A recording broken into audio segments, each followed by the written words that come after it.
जय श्री कृष्णा, जय राधे राधे। आप सभी लोगों को नमस्कार और प्रणाम। कैसे हैं आप लोग? सदा खुश रहिए, अच्छे रहिए, स्वस्थ रहिए। तो माघ मास चल रहा है। इस समय ना जो साधु महात्मा लोग होते हैं वह कल्पवास करते हैं।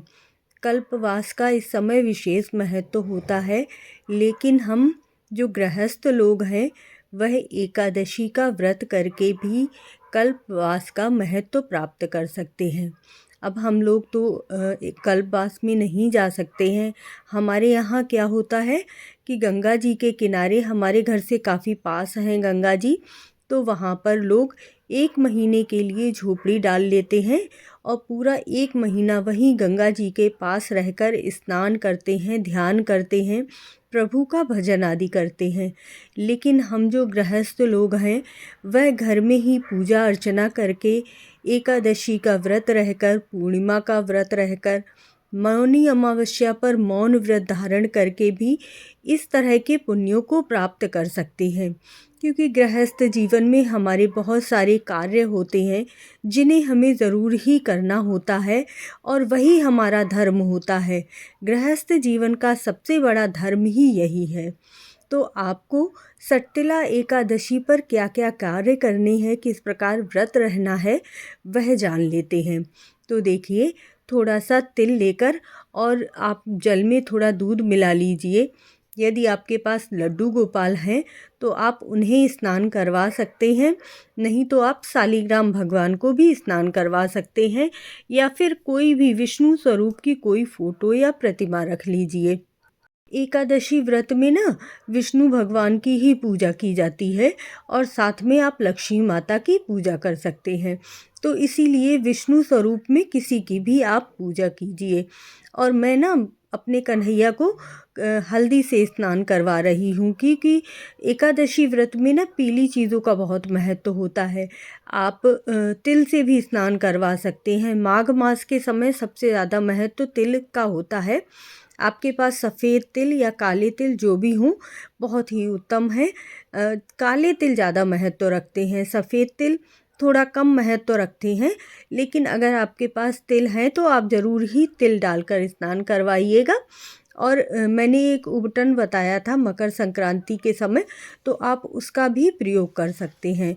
और इस दिन ना अपने लड्डू गोपाल को पीले रंग के ही वस्त्र पहनाइए। माघ मास की ये कृष्ण पक्ष की एकादशी है, जो 24 जनवरी को 7:25 पर शाम के समय शुरू हो रही है। तो देख लीजिएगा। लेकिन उदया तिथि के अनुसार एकादशी व्रत 25 जनवरी को रखा जाएगा और 26 तारीख को आपको पारण करना है 9:34 तक। तो उस दिन आप व्रत और पूजन करके दूसरे दिन पारण अवश्य कीजिएगा। सटतिला एकादशी अर्थात 6 तरीके से आपको तिल का प्रयोग करना है। विशेष रूप से विष्णु भगवान की पूजा का आपको अनंत गुना लाभ मिलता है। ऐसा कहा जाता है कि आप इन 6 तरीकों से यदि तिल का प्रयोग करते हैं तो आपको सोने के दान के बराबर का फल प्राप्त होता है।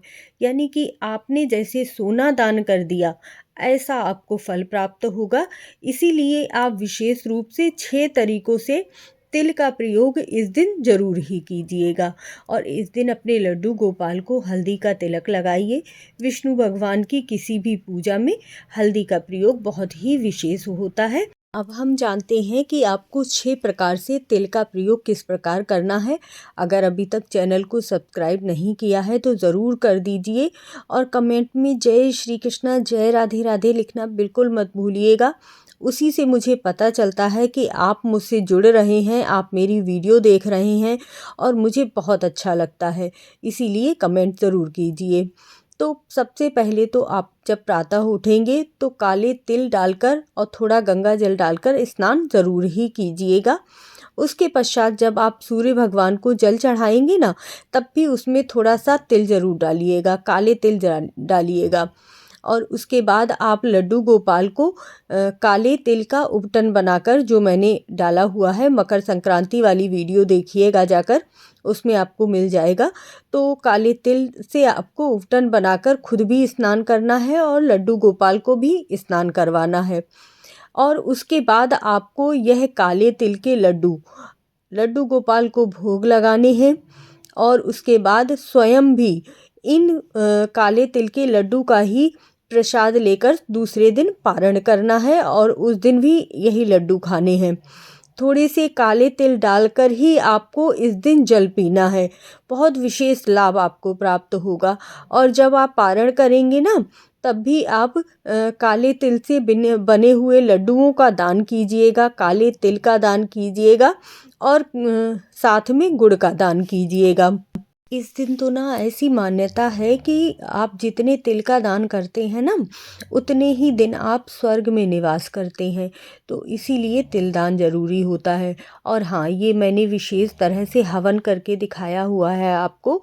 यह हवन भी आपको तिल से ही करना है। तो आप जितना ज़्यादा तिल का दान करेंगे, तिल का प्रयोग करेंगे, उतना ही आपको विशेष लाभ होगा। इसमें ना आपको कोई विशेष चीज़ लेने की ज़रूरत नहीं है। बस थोड़ा सा देसी घी, काले तिल और गुड़ ले लीजिए और इसी से आप विष्णु भगवान के कोई भी नामों का जाप करते हुए आहुति दे दीजिए और आपका यज्ञ पूरा हो जाएगा। और इसके साथ ही आप आरती कीजिए। विष्णु सहस्त्र नाम का पाठ भी कर सकते हैं और विष्णु चालीसा का पाठ कर लीजिएगा। इस तरह से आपका एकादशी व्रत का नियम हो जाएगा, पूजा हो जाएगी। और इसके बाद आपको इस दिन फलाहार ही करना होता है, नमक का सेवन बिल्कुल भी नहीं करना है। चाय पिए बिना नहीं रह सकते हैं तभी चाय पीजिएगा। और दवाई खा रहे हैं तो आप दवाई ज़रूर खा लीजिए, क्योंकि उसके खाने में कोई भी पूजा आपकी अधूरी नहीं होती है, कोई पाप नहीं लगता है।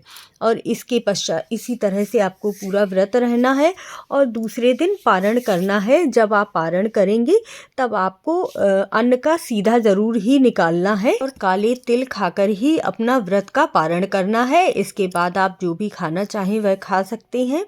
और 10वीं तिथि से ही आपको व्रत के नियमों का भी पालन करना है। क्रोध नहीं करना है, गुस्सा नहीं करना है, किसी से ईर्ष्या देश नहीं करना है, झगड़ा नहीं करना है, वाद विवाद मत कीजिए और ना ही किसी की बुराई कीजिए। यह नियम ज़रूर ही अपनाने चाहिए। जितना ज़्यादा हो सके प्रभु के नामों का जाप कीजिए। रात्रि में विष्णु भगवान के कीर्तन अवश्य कर लीजिएगा। जय श्री कृष्णा, जय राधे राधे। वीडियो अच्छी लगी हो तो चैनल को सब्सक्राइब ज़रूर ही कर लीजिएगा।